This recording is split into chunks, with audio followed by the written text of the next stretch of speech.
No curtain calls or intermissions. Broadway is back, but this act is different from before. It's really exciting to get back into the theatre. The producers and the theatre owners have made the commitment to open at this time, and the shows are going on. Comley said. That commitment means audience members will need to show proof of vaccination and will be required to wear masks. There will no longer be intermissions or autograph opportunities at stage doors.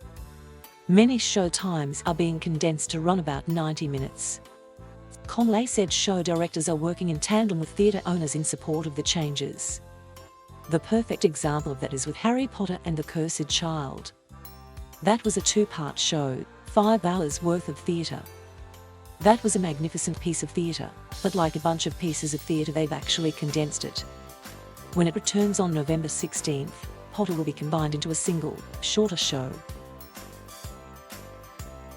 It's going to be all in one seating, Comley said. So, it's really like seeing a new show again. Producers are not only reworking the length of what you will see on stage, but also changing choreography backstage. The people that change other people, all that stuff that you don't see, is also being restaged, and there will be safety deputies that are going to be assigned backstage to watch all of that, she explained. Things are changing, and it's not necessarily going to be what it was when we left it back in March of 2020, but there is still going to be great theatre, Comley said. Springsteen reopened in June at the St. James Theatre. Said.That will return to star in the lead role of Jenna Hunterson in Waitress on Thursday. Hadestown, the last show to win a Tony Award for Best Musical before the coronavirus pandemic, also returns Thursday. Other major productions, including The Lion King and Hamilton, will reopen in 2 weeks.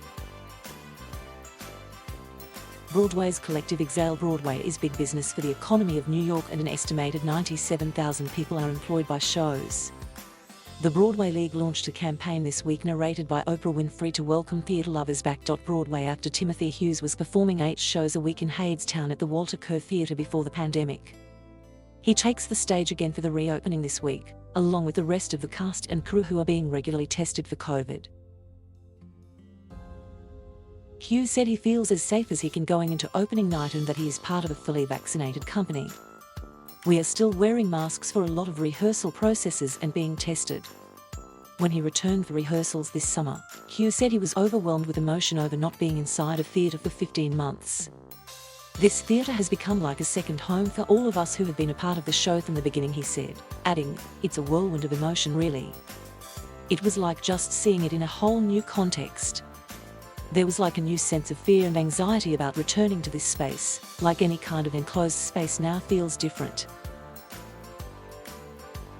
He expects the first show to be an emotional experience for everyone involved. Overwhelming for us as a company, overwhelming for that first audience, he said. There was nothing that compares for me to the visceral response to that exchange of energy between performers and an audience that's happening live, Hughes said. I am also super grateful that I'm returning with this show. The messages of Hadestown are going to resonate more on a deeper level than they did before. Every step of Broadway coming back right now is historic, Garcia Lee said. Broadway has never in its history stopped for that long. A historic reopening for performers, for audiences, perhaps a reminder of the magic that can be found in shared experiences. To sit in a Broadway theatre and the lights start to dim, it's not like the TV show you've been watching, Garcia Lee said. Broadway happens on one place on earth in New York City, in those select theatres.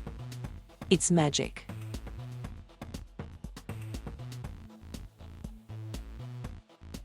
Thank you for watching. Please subscribe.